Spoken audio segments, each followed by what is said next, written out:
Assalamualaikum warahmatullahi wabarakatuh. Kembali lagi bersama channel kita Zulfikar 72 ya.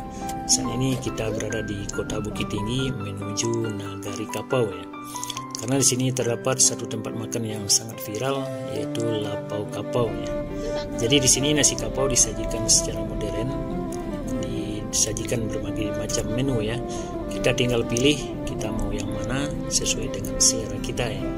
Namun sebelumnya kita juga bisa memilih makanan ya, berbagai jenis makanan, gorengan dan juga berbagai jenis minuman.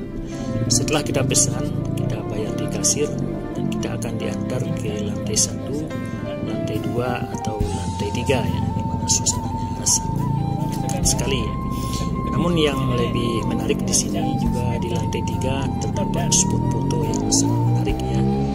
View-nya yang sangat indah karena di belakangnya Merapi dan Gunung Senggalang.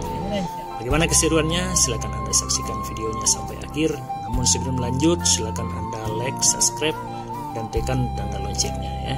Selamat menyaksikan.